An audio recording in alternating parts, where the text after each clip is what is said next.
오늘은 여러분의 표정이 휴가를 보내셔서 그런지 조금 밝은 표정인 것 같기도 하고, 한 주간도 잘 보내셨죠? 예.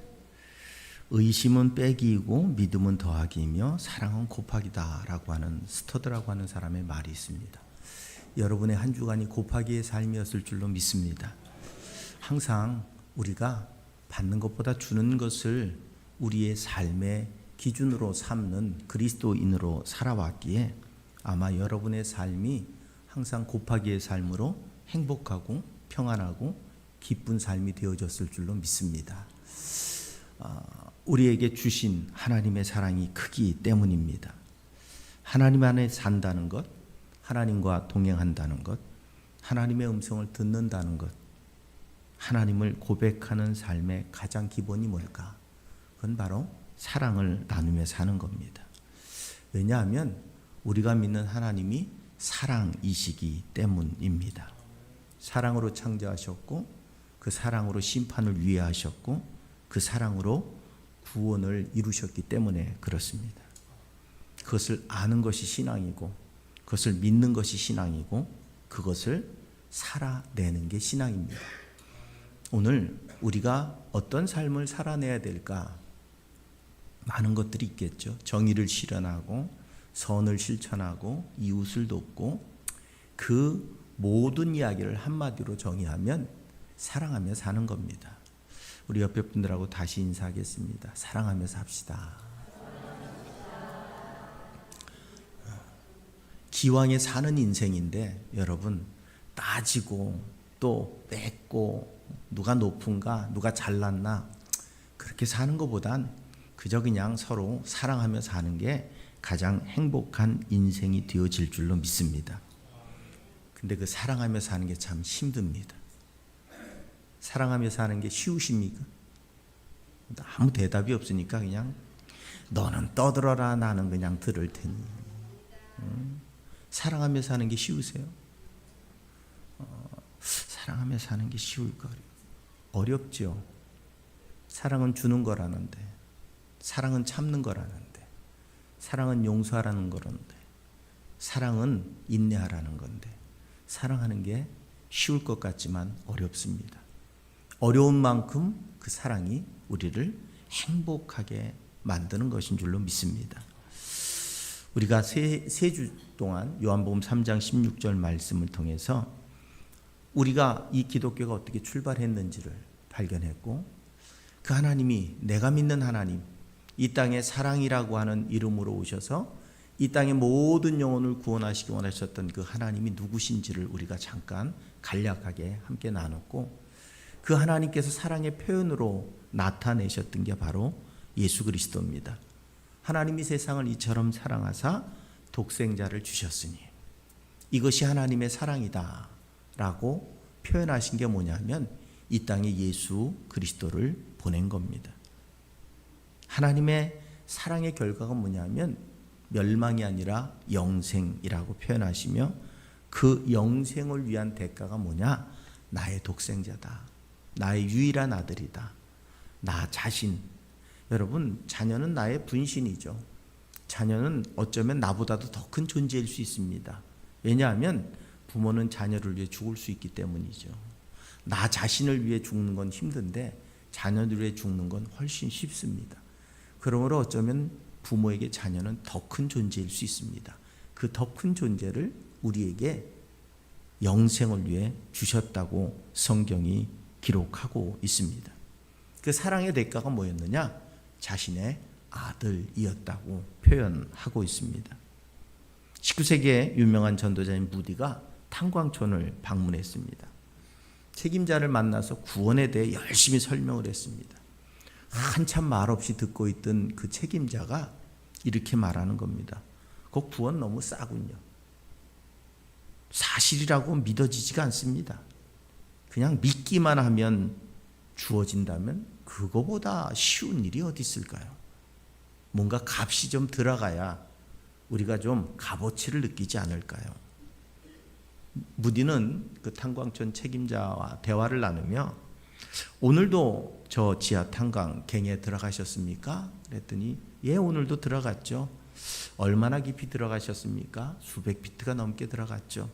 어떻게 들어가셨습니까? 쉬워요. 강에 들어가는 건. 엘리베이터가 미리 준비가 돼 있어서 그냥 버튼만 누르면 지하까지 쫙 안내해 줍니다. 엘리베이터만 타면 돼요. 그 엘리베이터는 어떻게 준비됐을까요? 회사에서 막대한 돈을 들여서 만들어 놨죠. 그거 그냥 생긴 거 아닙니다. 저희 회사에서 엄청 투자해 가지고 그거 엘리베이터 놔줘서 우리가 편하게 그 갱까지 들어갑니다. 그때 무디 목사가 이렇게 설명한 겁니다. 바로 그겁니다. 구원이 값어치가 없는 게 아니라 하나님께서 자신의 독생자를 통해 값을 지불하셨기에 우리는 믿음이라고 하는 버튼만 누르면 구원의 은혜에 도달하게 되는 겁니다. 당신이 엘리베이터 준비해 놓지 않고 그냥 갱에 들어간 것처럼 하나님이 당신을 너무도 사랑하셔서 이미 자신의 독생자를 대가로 지불하는 그 대가를 지불함을 통해서 얻게 된 겁니다. 오늘 우리가 구원을 얻는 것 너무 쉽죠. 교회 와봤더니 죄를 용서해 준답니다. 방법이 뭘까? 돈을 얼마 써야 될까? 아니면 내가 노동을 얼마 해야 될까? 아니면 세상에 좋은 일을 내가 얼마 해야 될까? 아니면 내가 성경책을 몇 번을 읽어야 될까? 아니면 뭐 어떤 대가를 지불해야 그 가치만큼 내가 대가를 지불하면 그걸 얻을 수 있겠지. 그런데 교회 봤더니 너무 쉬워요. 믿기만 하면 된답니다. 믿으십니까? 그럼 구원 받으신 줄로 믿습니다. 너무 쉽죠? 이걸 끝났네. 교회 다니는 일이 다 끝나버렸네. 구원 받으려고 교회 왔더니 믿으면 된 데서 아멘 하고 믿었더니 구원 받으셨습니다. 끝났네 이제 다. 우리의 문제가 다 해결돼 버렸네. 정말로 그렇게 쉬울까요? 우리는 그 피 흘림의 십자가의 피 흘림의 대가로 구원이라고 하는 선물을 받았습니다. 로마서 6장 23절에서 바울이 죄의 삭은 사망이요 하나님의 은사는 그리스도 예수 우리 주 안에 있는 영생이라고 말씀하고 있습니다. 문제는 내가 구원을 믿습니다. 왜? 내가 죄 사함을 받아야 되기 때문입니다. 그런데 출발이 뭐냐면 내가 죄인이란 사실로부터 출발해야 된다. 죄인이십니까? 죄인이라고 대답하긴 조금 뭔지 모르게 깨림칙하죠. 내가 뭔 죄를 저질렀는데? 내가 뭐 법을 어긴 게 있나? 내가 뭐 잘못한 게 있나? 내가 뭔 죄를 저질렀는데 자꾸 죄인이라는데 교회만 가면 나보고 죄인이래. 없는 죄도 자꾸 만들어가지고 나보고 죄인이라는데 그걸 인정하기가 참 애매하고 성경은 죄에 대해 이렇게 우리에게 알려주고 있습니다. 첫째로 원죄가 있답니다. 원죄가. 그 원죄는 아담과 하와가 지은 죄랍니다. 그것도 하나님이 세상을 창조하시고 그리고 에덴 동산에 아담과 하와를 흙으로 지으셨는데 그 코에 생기를 불어넣었더니 생명이 되었는데 그 아담과 하와가 지은 죄가 내 죄랍니다. 문제적 얘기를 하는 거야. 아니 3대 조상이 지은 죄도 내 죄가 아닌데 한 5대가 지었다 그러면 잊어질 거고 한 10대쯤 되면 누군지도 모르겠는데 세상을 창조한 창조주가 만든 첫 인류의 조상이 죄를 저질렀대요. 그 죄가 어떤 죄냐? 살인죄입니까? 아니면 뭐 도둑질한 죄입니까? 아니면 폭행죄입니까? 그것도 아니에요. 선악을 하는 나무 열매를 따먹은 게 죄랍니다. 그 정도 죄는 그냥 서리한다고 생각하고 먹고 말았으면 됐지 뭘 그 정도 갖고 무슨 죄라고 뭘 그 죄 때문에 하나님의 독생자가 십자가에 매달릴 만큼. 그런데 그 선악과는 뭐냐?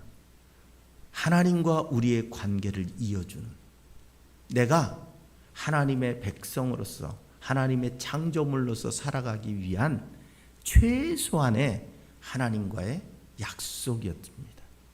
그런데 그 하나님과의 약속을 창조물이 깨버렸습니다. 그 하나님과의 약속이 깨어지면서 어떻게 됐느냐? 영적인 존재인 인간, 영의 근원이신 하나님과의 관계가 단절되어졌습니다. 그리고 그 안에 뭐가 들어찼느냐? 욕심이 들어찼습니다. 오늘 죄의 출발이 뭡니까? 먹음직도 하고 보암직도 하고 내 안에 욕심이 들어옴으로부터 전혀 부러울 것도 없었고 갖고 싶은 것도 없었던, 여러분 어떤 사람은 가방이나 이런 거에 대해 별 관심이 없는 사람들이 있어요. 그 사람들은 누가 1,000만 원짜리 가방을 들었네, 500만 원짜리 가방을 들었네, 어떻게 생겼는지 관심도 없어요. 근데 그 사람이 머리에 관심이 있어요. 머리 스타일에. 그러면 온 세상에 있는 머리 종류는 다 알 거예요. 그러니까 내가 내 마음에 채워놓은 그 욕심이 우리의 삶의 눈을 열어주는 거예요. 그걸 갖기 위해 때로는 살인도 합니다. 그걸 갖기 위해 거짓말도 합니다. 그걸 갖기 위해 때로는 도둑질도 합니다. 그 욕심이라고 하는 것이 죄의 근원으로, 죄의 원천으로 우리의 삶을 병들게 만들고 있는 거예요. 그게 어디서부터? 아담으로부터.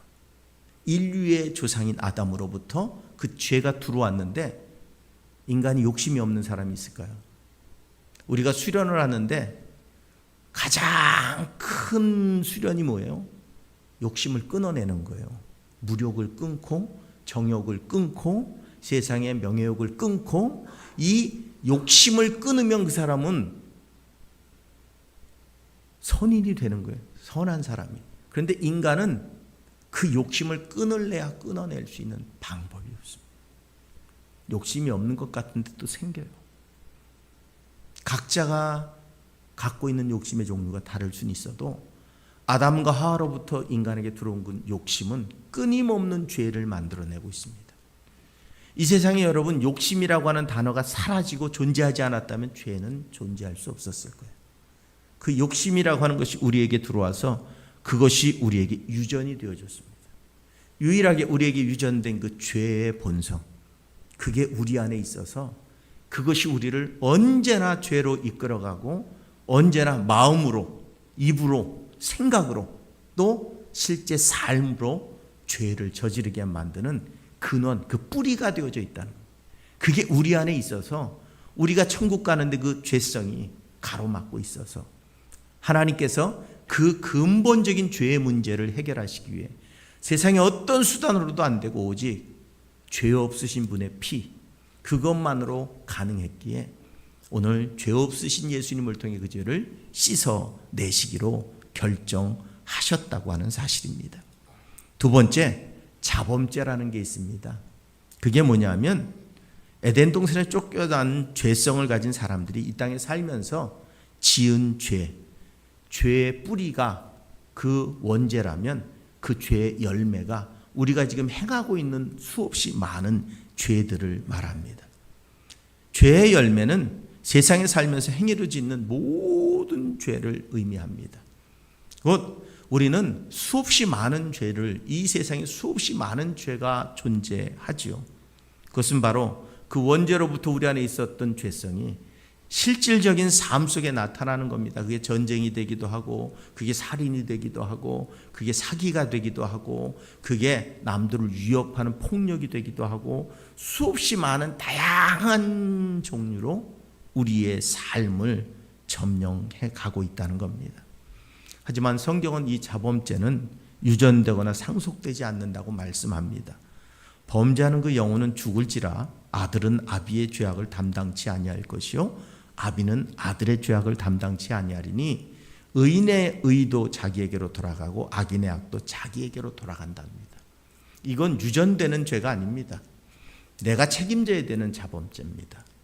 그래서 육신을 입고 살면서 우리는 수없이 많은 욕심 때문에 무력, 정욕, 또 세상의 권력욕, 명예욕, 수없이 많은 것들 때문에 우리는 수없이 많은 죄를 저지르며 살아가고 있다는 겁니다.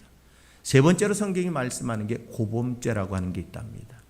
그게 뭐냐 하면 고의적으로 짓는 죄, 사기, 누군가를 속이기 위해, 나의 유익을 위해 누군가를 속이기 위해 계획된 범죄, 계획된 범죄들을 고범죄라고 말합니다. 그건 우리 안에서 미움과 욕심이 미움과 시기와 질투로 살인도 저지르고 또 그것을 빼앗기 위한 도둑질도 하고 사기도 치게 만드는 죄입니다. 고범죄는 단순히 자기가 연약해서 하나님의 말씀에 순종할 수 없어서가 아닙니다. 죄악됨을 계획하는 거예요. 그러한 죄가 우리 안에 있다고 성경은 말합니다. 그래서 다윗도 이런 죄에 빠지지 않게 해달라고 기도했습니다. 그리고 네 번째로 용서받지 못할 죄가 있답니다.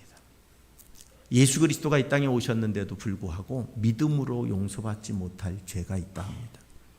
어떤 죄인가 하면 성경은 그 용서받지 못할 죄를 성령을 거스르는 죄라고 표현을 하고 있습니다.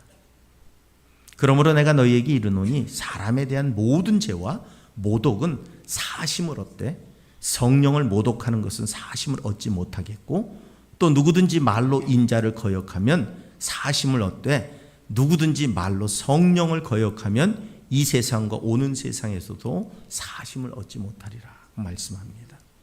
성령을 거역하는 죄는 용서받지 못한답니다. 성령 회방죄라고 합니다. 그럼 성령을 회방하는 죄는 어떤 죄일까요? 불신의 죄입니다. 믿지 아니하는 죄. 또한 하나님이 기뻐하심을 알면서도 내가 행하지 않는 죄. 하나님의 뜻이 아닌 줄 알면서도 그대로 행하는 죄. 하나님이 원하시지 않는 말을 내가 내 삶 속에서 말하는 죄. 우리는 압니다. 이건 하나님이 기뻐하실 일이 아니야. 이건 하나님이 원하시지 않는 일이야. 뻔히 알면서도 하나님의 뜻과 반대로 가는 죄. 그건 성령을 회방하고 거스르는 죄죠. 그런데 용서받지 못할 죄라고 말씀합니다. 그렇다면 한때 복음을 거역한 것도 그럼 성령을 거스르는 죄니 죽어야 됩니까? 해결받지 못합니까? 여러분, 베드로는 주님을 3번씩이나 부인했었습니다. 그렇죠? 바울은 예수 믿는 자를 핍박했고 또 예수 믿는 자를 스데반이 죽을 때는 옳다고 동의했던 사람입니다. 그가 구원받지 못했나요? 성령을 거스르는 죄 특징이 있습니다. 그게 뭐냐면 죽을 때까지 하나님을 인정하지 않는 겁니다. 왜 용서받지 못할까요? 끝까지 믿음 가운데 나오지 못하기 때문에 죽은 이후에 용서받을 수 없는 겁니다. 우리는 진정으로 내가 정말 하나님을 믿고 살아가는가? 그런데 정말 믿음이 어떤 것일까? 왜 힘들까요? 십자가를 지는 건 나를 부인하는 것으로부터 출발하기 때문입니다. 내가 좋아하는 것, 내가 원하는 것, 내가 바라는 것, 내가 기대하는 것을 내려놓음으로부터 십자가를 질 수 있는 동기, 출발점이 이루어지기 때문에 그렇습니다. 그러기에 어쩌면 우리 모두가 지금 성령을 거스르며 또 때로는 성령 앞에 굴복하며 또 성령을 거스르며 그렇게 우린 지금 살아가고 있는 것인지 모릅니다. 하지만 분명한 사실은 우리는 성령께로 조금씩 다가가는 삶을 살아갈 수 있을 때 진정한 구원의 은혜를 누릴 수 있게 되어질 줄로 믿습니다. 이 죄의 문제를 해결하기 위해서 하나님은 특단의 조치를 취하시기로 결정하셨습니다. 그게 뭐냐 하면 자신의 아들을 이 땅에 희생 제물로 보내는 겁니다. 왜냐하면 의인이 없기 때문입니다.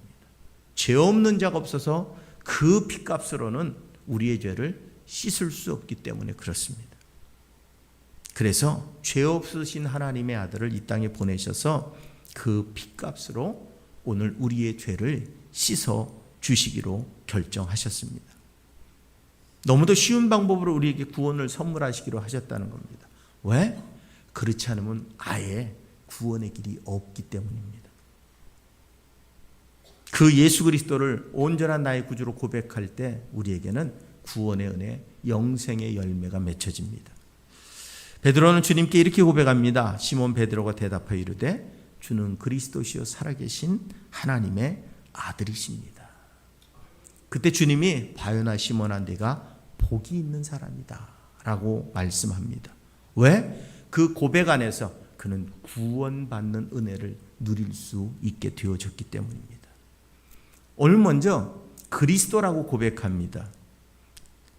마시아 또 메시아, 히브리어의 메시아를 헬라어로 번역하면 그리스도라는 말입니다. 기름 부음 받은 자란 뜻입니다. 하나님의 기름을 부음 받은 자, 곧 하나님의 일을 하며 하나님의 종이라는 뜻입니다. 유대인들에게 있어서 기름 부음 받은 자들은 세 종류가 있습니다. 제사장과 왕과 선지자. 예수님은 바로 이 세 가지의 역할을 감당하시기 위해 이 땅에 오신 그리스도, 하나님의 아들, 우리의 하나님의 일꾼, 하나님의 종으로서 이 땅에 오셨다고 말합니다. 그리고 그분은 살아계신 분이라고 오늘 또한 고백합니다. 살아계신 하나님의 아들, 알파와 오메가이시고 창조주이시며 심판주이신 그 하나님, 처음이요 마지막인 그분, 그 살아계신 하나님, 내재적인 생명이 충만하신, 영원히 생존하시는 그 하나님의 아들임을 오늘 고백하고 있는 겁니다. 그 하나님의 아들이란 고백은 곧 예수님의 신성을 의미합니다. 그분은 그냥 우리 육신을 입고 왔다고 해서 우리가 똑같은 사람이 아니라, 제한적인 사람이 아니라 하나님의 독생자, 하나님의 아들로서 이 땅에 오셔서 이 땅에 연약한 육신을 입고 내 죄를 대신하기 위해 오신 하나님이시란 사실, 하나님 자신이란 사실을 인정하는 겁니다. 여러분, 세 가지를 다 인정하기가 쉬울까요? 그리스도란 사실, 나를 구원하시는 메시아란 사실을 인정하십니까? 더 기다려야 되나요? 메시아란 사실을 인정하십니까? 어떻게?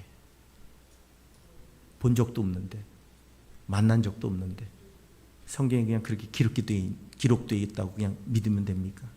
그 믿을 수 있으십니까? 두 번째로, 영원하신 분임을 믿으십니까? 정말 믿으십니까? 보셨습니까? 여러분도 여기서 아멘하면 여러분도 영원히 사는 거예요. 보셨어요? 우린 기껏해야 100년도 못 살아요. 하나님의 아들이랍니다. 사람이 하나님의 아들일 수 있을까요? 우리가 믿는다고 고백하는 이 세 가지가 우리 입장에서는 믿을 수 있는 것이 아니에요. 믿을 수 있는 지식, 믿을 수 있는 경험, 믿을 수 있는 논리를 갖고 있지 않아요. 근데 이게 어떻게 믿어질까요? 베드로에게 주님이 이렇게 말씀합니다. 바요나 시몬아, 내가 복이 있도다. 이를 내게 알게 한 이는 혈육이 아니요 하늘에 계신 내 아버지시다. 우리가 하나님을 인정하고 바라보고 믿는 것, 우리 지식으로, 우리의 의지로, 우리의 결심으로 가능할 것 같지만 그렇지 않습니다. 하나님께서 내게 알게 해주시고 그리스도를 주로 인정케 하시는 성령이 내 안에 계실 때 이 고백이 가능해지는 겁니다. 여러분들이 예수가 그리스도시라는 사실을 고백할 수 있다는 건 여러분 안에 성령이 계신 것이고 그 성령이 여러분에게 그걸 고백할 수 있도록 만들어 주셨기 때문에 가능한 일이라는 사실입니다. 그러므로 내가 너희에게 알리노니 하나님의 영으로 말하는 자는 누구든지 예수를 저주할 자라 하지 아니하고 또 성령으로 아니하고는 누구든지 예수를 주시라 할 수 없느니라. 왜냐하면 주는 그리스도시요 살아계신 하나님의 아들이란 고백을 하기 위해서는 우리는 우리의 상식과 우리의 지식과 우리의 과학과 우리의 경험과 우리의 능력으로 뛰어넘지 못할 선을 뛰어넘어야 되기 때문입니다. 그 선을 뛰어넘어야만 이 고백이 가능한데 그 선을 인간의 힘으로는 뛰어넘을 수 없기에 하나님께서 성령을 통해 그 선을 뛰어넘게 해주셨다는 거예요. 내가 주를 그리스도로 고백하고 내가 신앙생활 할 수 있는 전부가 은혜라는 거예요. 내가 나된 것 자체가 하나님의 은혜라는 사실을 우리가 고백할 수 있는 이유는 내가 알 수 없는 그것을 인정하고 사는 거예요. 내가 믿을 수 없는 그것을 믿으며 사는 겁니다. 내가 고백할 수 없는 그것을 고백하며 사는 겁니다. 그런데 그것이 거짓이 아니라 내 마음속으로부터 중심으로부터 진심으로 믿어지고 깨달아지고 알아지고 말씀을 읽을 때마다 내 입술에 아멘이 나올 수 있는 건 성령이 내 안에서 그걸 알게 하시기 때문이고 고백하게 하시기 때문인 줄로 믿습니다. 그렇다면 지금 나는 여러분 선물 받은 자예요. 영생이라고 하는 선물을 받은 자입니다. 그럼에도 불구하고 우리는 살아가면서 끊임없이 성령을 거스릅니다. 내 자존심 때문에, 내 만족 때문에, 내 기쁨 때문에 성령이 기뻐하시고 성령이 원하시고 성령이 요구하시는 일에 우리는 그건 아닌 것 같습니다. 거기까지만 하겠습니다. 하나님 됐습니다. 우리는 우리 스스로가 판단하고 결정하며 살아갑니다. 근데 하나님이 거기에 아무런 말씀을 안 하세요. 왜 하나님이 사랑이실까요? 여러분, 우리는 우리 자녀들이 말 안 들으면 몽둥이를 들고 패서라도 내 뜻대로 살아갈 수 있도록 만들길 원하는 게 사람입니다. 근데 하나님은 끊임없는 사랑으로 우리에게 돌아오라고 말씀하시지만 그 돌아올 결심은 누가 해야 되느냐? 내가 해야 되는 거예요. 내가 인정하고 내가 받아들이고 내가 돌아오기로 결정할 때까지 기다려주시는 거예요. 탕자가 아버지 곁을 떠났습니다. 세상 가운데 허랑방탕한 생활을 했습니다. 아버지가 준 모든 것을 잃어버렸습니다. 그때 아버지는 뭐 했을까요? 마을 어귀에서 그 아들이 오기를 기다리고 있었어요. 사람을 보내 알아보고 사람을 통해 그 아들을 강제로 끌어오려고 하지 않고 기다리고 계셨어요. 그리고 그 아들은 아버지께 돌아옵니다. 그때 아버지가 넌 어떻게 살았냐, 어떻게 내가 준 거 다 잃어버렸냐 따지지 않고 죽은 아들이 돌아왔다고 잔치를 베푸셨습니다. 오늘 하나님은 무한대로 우리를 기다려 주십니다. 하지만 그게 영원한 건 아닙니다. 왜냐하면 내가 영원하지 않기 때문이에요. 그리고 항상 말씀드리지만 언제 내가 죽을지를 몰라요. 성령을 거스르는 죄를, 성령을 회방하는 죄가 용서받지 못하는 이유는 내가 언제 죽을지를 몰라서요. 여전히 내 육의 욕심을 따라 살다 보면 결국 나도 모르게 언제 하나님 나라 가버렸어요. 그 심판대 앞에서 나는 성령을 인정할 틈을 놓쳐버린 거예요. 아, 요때쯤 내가, 여러분, 너는 뭐 2080년 1월 1일 날 죽을 거야. 그러면 2079년 12월 30일쯤 주여 하고 나오면 용서받을 수 있겠죠. 근데 그렇게 정해진 분이 계시나요? 없어요. 제가 길을 오다 보니까 이 휴가 기간 지난주인가요? 차가 저 계곡 밑으로 떨어졌더라고요. 오다가 차가 굴러가지고 일반 저기로 안 되니까 크레인 불러갖고 들어갖고 빼더라고요. 그 사람은 그럴 계획이 있었나요? 자기는 그날 그곳에서 전항떨어지로 차를 몰고 떨어질 계획이다. 그럴 계획이 있었나요? 제가 운전을 하다 가끔 가다 놀라는 게 뭐냐면 길을 가다 앞유리에 뭐가 빡 튈 때예요. 앞에 가던 차에서 뭐가 떨어졌거나 아니면 앞에 가던 차의 타이어에 바닥에 있는 돌이 튀어서 유리를 딱 칠 때마다 깜짝 놀라면서 아이고 죽었다 살았네. 죽었다 산 거예요. 여러분 고속도로를 지나가다가 반대편에서 차축이 떨어져 가지고서 날라와서 죽은 사람도 있어요. 아, 우리가 죽는데 무슨 뭐 거룩하고 아름답고 훌륭하고 대단하게만 죽는 게 아니라 상상할 수 없는 너무도 허무하게 죽어갈 수도 있다는 사실입니다. 죽음을 준비하셨습니까? 우리의 가장 지혜로운 사람은 죽음을 준비하고 사는 사람이랍니다. 우리의 가장 중요한 준비는 예수 안에서 영원한 생명을 보장받는 겁니다. 그것이 우리에게 있어서 가장 준비되어야 될 첫 번째 죽음을 준비하는 일입니다. 우리는 끊임없이 성령을 거스르며 살아갑니다. 존 뉴턴이라고 하는 사람이 이런 고백을 했습니다. 나는 이제 나이가 들어 점점 기억이 희미해지기는 하지만 두 가지 사실은 내가 아주 분명하게 기억한다. 나는 죄인이고 그리스도는 위대한 구세주다. 이 두 가지, 자신이 나이 먹어가면서 죽어가면서 기억도 흐려지고 자꾸 잊어버리고 그러지만 두 가지는 잊지 않는다. 내가 죄인이라는 것과 예수가 그리스도라는 사실, 그 두 가지는 잊지 않는답니다.